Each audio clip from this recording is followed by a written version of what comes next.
Hello everyone, and welcome back to Let's Play Metroid Prime Trilogy with MadCrashSJ. I'm starting off here in what is actually a bonus, or extras, section of the main menu. Because, as I said during the video where we came across Flagra and purified the water in the Chozo Ruins, I would show this off in the next video. I was doing all my recording at the same time during that, and so that ended up not happening. So, we noticed that the World Gallery was unlocked from Metroid Prime 1, so that'll be in the Concept Gallery. And down here, there are all these credits that you can get. Red, blue, and yellow are all from Metroid Prime 3, as are the friend vouchers. These orange credits are for Metroid Prime, as are the silver ones. And the purple ones here are from Metroid Prime 2.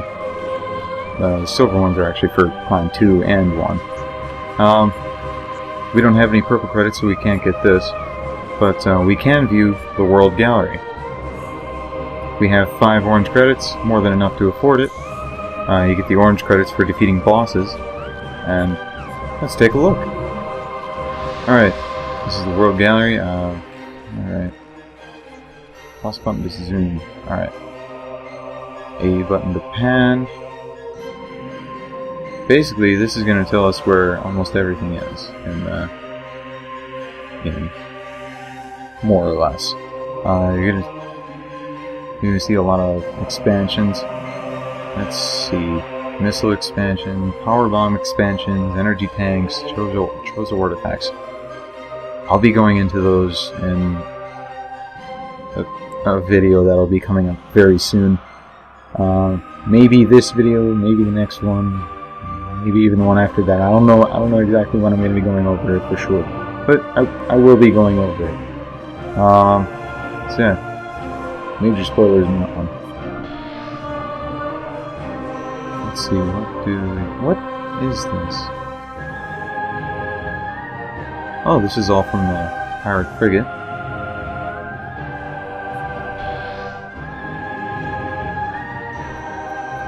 These are the doors, I think.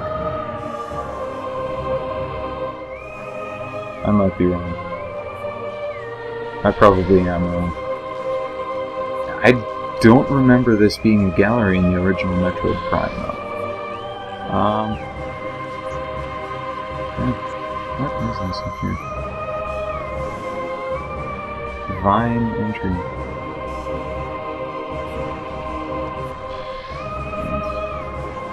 Yeah, this is a lot of things I'm not remembering seeing from the original Metroid Prime on GameCube, so I'm glad I decided to show this off, because this is new to me as well. I have no idea what any of these are. Although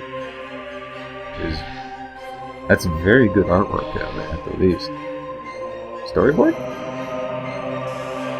Crater. Oh, wow.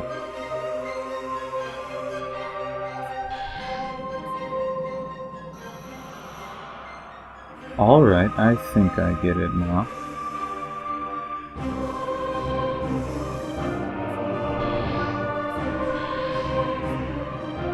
Yeah, I think I get it now. Oh, that's cool. What is that?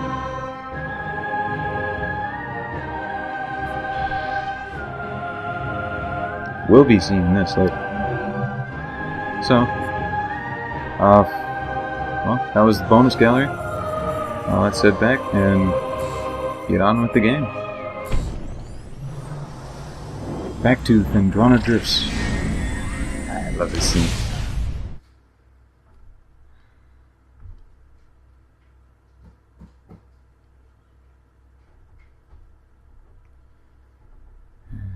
Loading screens. Well, too bad they're not like the door. Alright, Phendrana Drifts. In the last episode, we ended up opening a door that was overhead and saving it right here. We've got 55 missiles, full stock, full energy with 4 tanks, or 4 extra tanks, I should say. So that was just redundant. I heard that power-up tone, or expansion tone, I should say. Oh, that was cool. And make our way up here. Our power-up is right below us. Unfortunately, we don't have the means to get it. So this is pretty much the only way we can go. That door is out of reach. That down that way is where we came from. And we can't even get up there. So, let's, oh, we got a new scan here. This is the Scatter Bomb. Pulsing tendrils of energy. Basically, it's an obstacle for right now. There's nothing you can do to it, and just like the Pulse Bomb, it'll speed up when you charge your beam. But rather than continuing towards you, it'll just go on its path. Negligible damage for the most part. For the most part, it will add up if you get too careless. And here comes some of my least favorite enemies in this game. Scanning range. The baby she-goth. It's only vulnerable to the back at first, so let's see if we can lure one over.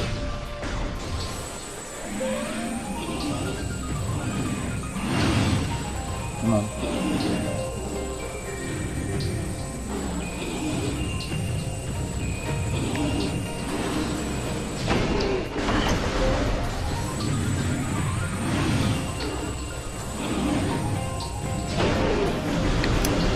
Woo!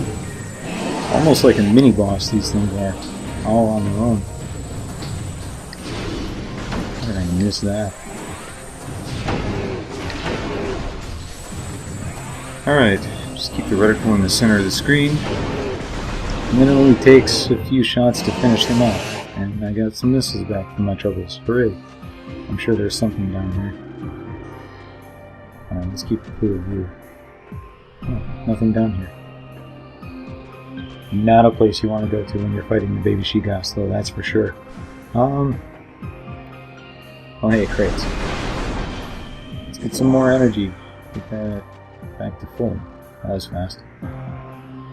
This is pretty much the only way we can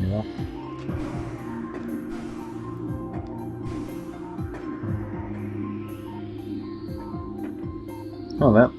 too bad that's not scannable. I'm sure that would have something interesting to go... Oh, excuse me. I'm sure that would have something interesting to go about it. Again, I hear the power-up noise and we can't do anything to get it yet. Ah. Watch your step here.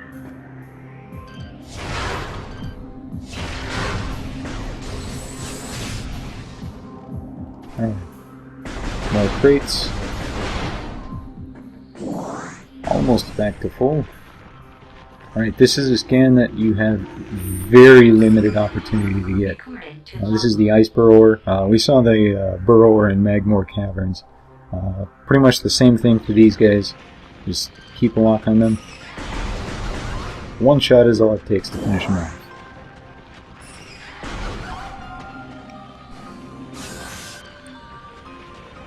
Come on.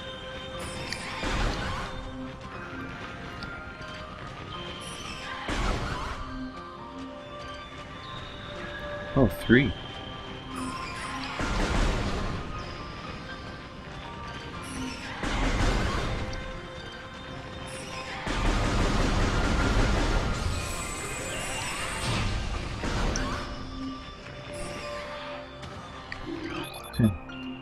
It's like freezing planets.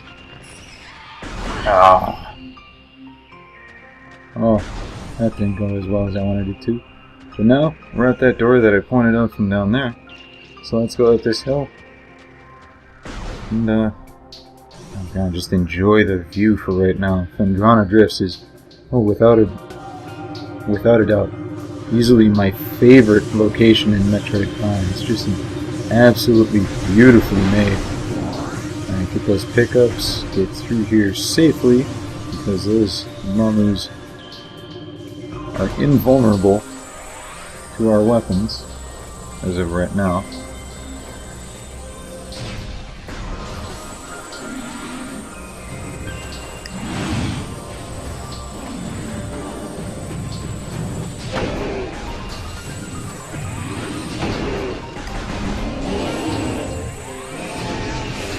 Luckily, they're not drawn by sound, rather proximity, or if you actually fire upon them.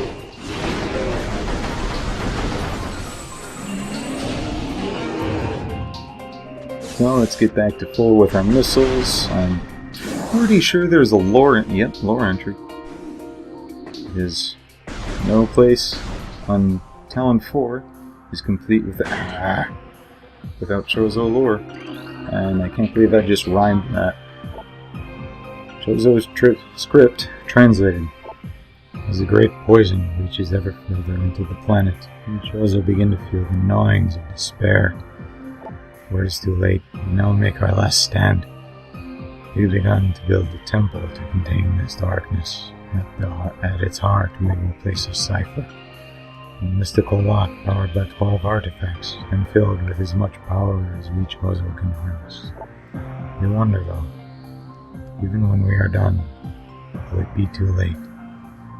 Will the power of the temple and the cipher itself prove strong enough to hold that poisonous tide that even now swells within the ground, threatening all life?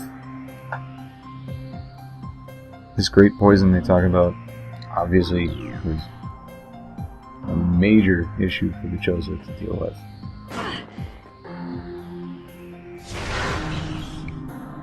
Yes, I am that petty at the moment.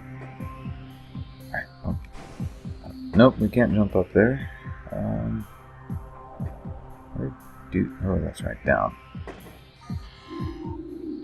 Gotta be something.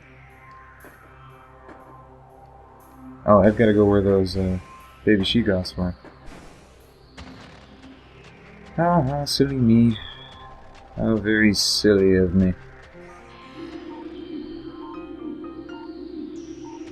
Another scan. Very limited opportunity. This is one of, I think, only two. The Ice Shriek Bat. I'm not a fan of all the one-time scan opportunities for what looks like common enemies like the Ice Burrowers and the Ice Shriek Bats. But I do like that it shows that Retro put a lot of effort into their work with this game. Like standard Shriek Bats are easily spotted with thermal imaging. Yes.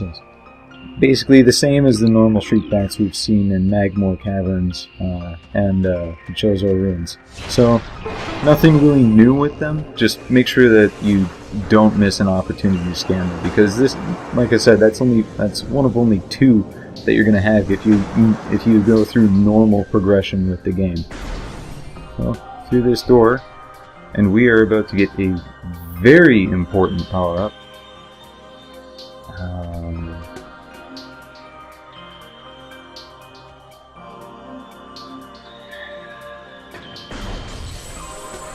Alright, let's see if I can do this just right. Oh! Nope.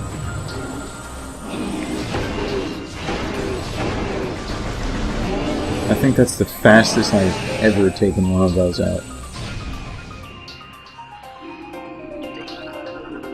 Propulsion units used to make platforms float are insufficient to support full power suit weight indefinitely. Basically, you can't stand on top of those for long. Nope, can't scan that. However, you can scan this. Platform realignment successful. So basically, you've just got to get up these platforms quickly. Wouldn't be an issue, but I really should take care of these crystal lights more often. Way to miss. Jump 1, jump 2, and yes, they do fall behind you. However, if you go back and scan that post, I guess that would be the best term for it. If you scan that again, they'll come back up, and then you can come back and, well, it looks like the Morph Ball, but it's a Morph Ball upgrade. We now have the Boost Ball. The Boost Ball is it's a very important item in the Prime trilogy. You've noticed the half pipe shapes. cannot talk straight. Those are exactly what this is for.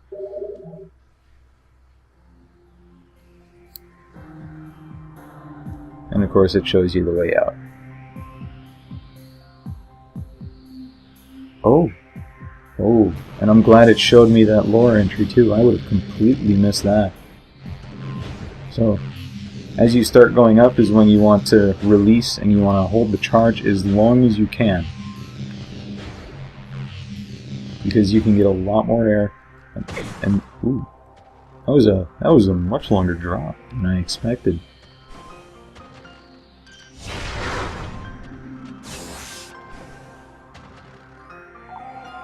Let's clear out those boxes if I can. Can I even break those? Oh, now I gotta go back up a half pipe. Alright. So many creatures suffer beneath the blight upon the land, and the chosen are no exception. But for all of our pain, we can at least believe in the promise of the future. We have come to believe that a time may never come when we can once again open the door and banish the darkness we've contained. Even so, our vigilance will forever remain. We believe that on some far-off day, Savior will come and continue what we have begun. For that Savior, we will leave our ancient weapons and armor, so who can gather them will be the entrusted one, the only being who can reverse the evil that grows here. This is a vastly different scan from what the original Prime had. Wish I hadn't fallen. Oh well, I get to talk more. Yay! Even though I'm oh so talkative, as my audience knows. So, you know, a lot of scans were changed over time, over the Metroid Prime release cycle, I guess, from the original NTSC in North America to the PAL release and then Player's Choice. Right into it. And again. Well, either way, we're just making our way back through these rooms. And the baby Shigas are here again.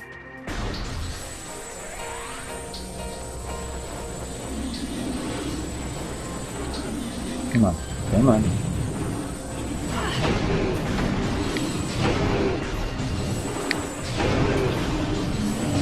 Also, one thing I've noticed is that once you take off their back shell, the baby Shigas are vulnerable from any angle. And it only takes 3 shots once their shell is gone. So let's get more energy refills. We didn't use any missiles on those ones. Bombers.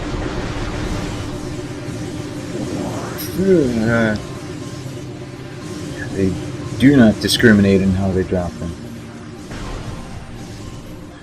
Again, such a magnificent view. You can see so much, and I see a missile expansion. Let's... oh, cutscene. That's right. He's still here. It definitely looks a lot blockier than I remember it being, but it's still... I think it's a very powerful cutscene because it's a nice way to show that, hey, the reason you're even on this planet, it's not gone. He's still here. So, now that we've got the boost ball, let's take a look at the map here. We still can't get to that door. Looks like it's time to head back through Magmore Caverns. It's already been about 20 minutes. I suppose I can give a longer episode. So we can just jump right on down. And let's head on through and make our way back to Magmore Caverns. Considering we just saw Ridley, I wouldn't be surprised if we see more pirate activity going through Magmore. But there's an elevator nearby that we can take as a shortcut. Well, fairly nearby to where we're going to be stopping until where we're going to be coming back to Magmore Caverns. So we can make that trip. And then that shortcut elevator is exactly where we're going to be going. because we need to go back to Talon Overworld. Alright. Back through here. Back in the Morph Ball. I've seen a couple of videos on YouTube detailing Super Metroid hacks, and the Super Metroid redesign one, very, very well-made hack that expands so much on the Super Metroid, which is already a large game as it is.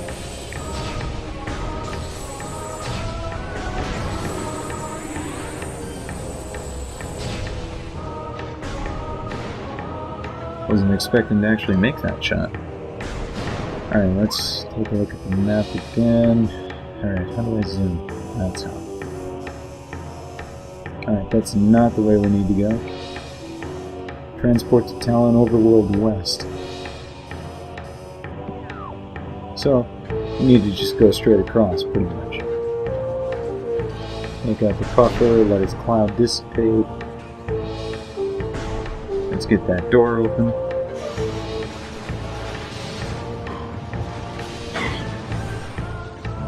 Woohoo, that was close. Oh wow, that took off 18 units of energy just from one hit.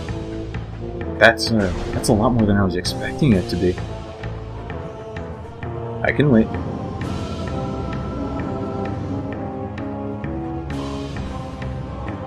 Ah! I should have waited again. Oh, yeah, I'll wait again. Or not. I just needed to wait a little closer. Alright, I know there's a Magmor in here. Why is it giving me missiles? I have full missiles. Oh! It's giving me a new research entry, so at least there's that.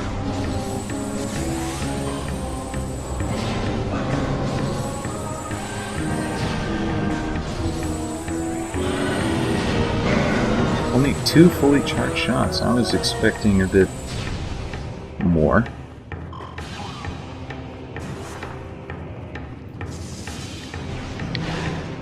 That was a lot easier than I expected. Oh, come on. Into the tunnel.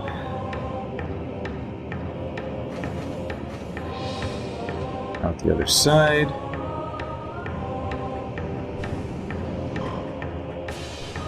And then I wait.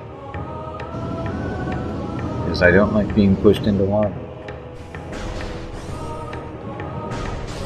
Yes, I see you.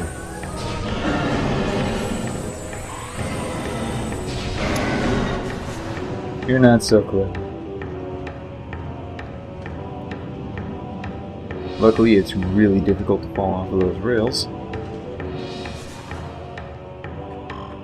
If I can aim straight when I come out of Morph Ball mode. Let's head back up to Talon Overworld.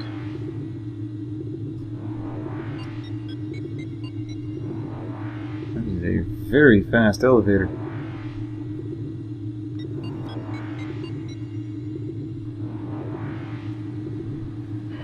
Alright, we're back in Talon Overworld, in a section of the area we haven't been in before. Zoom out. We've got a ways to go, but this room is exactly where we need to go. Talon Canyon.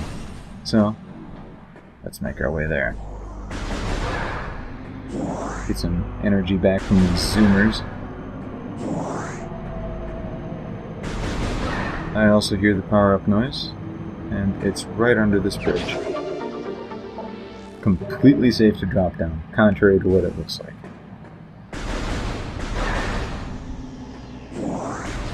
Through the door, there are going to be some beetles right there.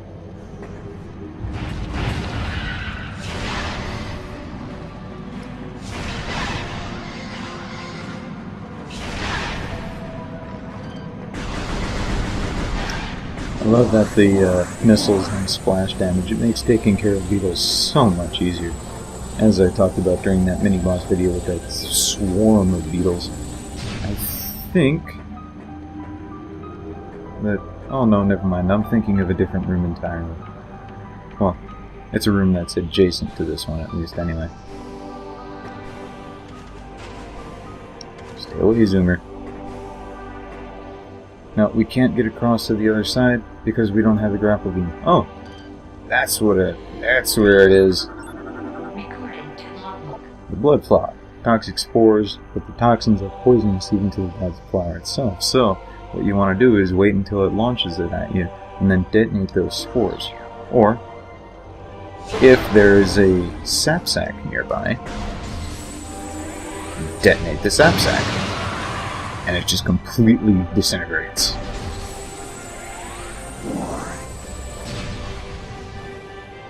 Make the tangleweed retract just to save some time, and here we are in Talon Canyon. So, we need to get up there. But we can't jump up there. Oh, we can also take out the Gamers now, because we have a missile launcher.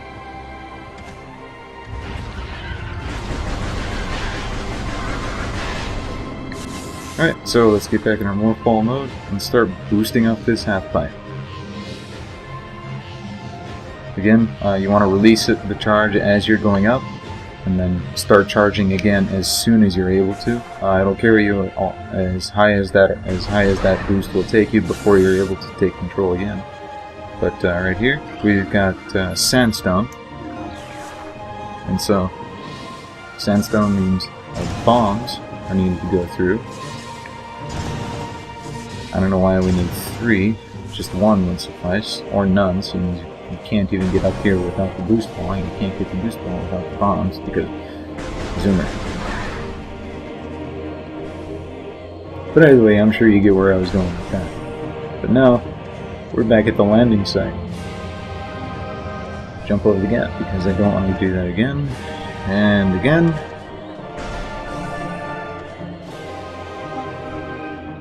That's a jump we can't make.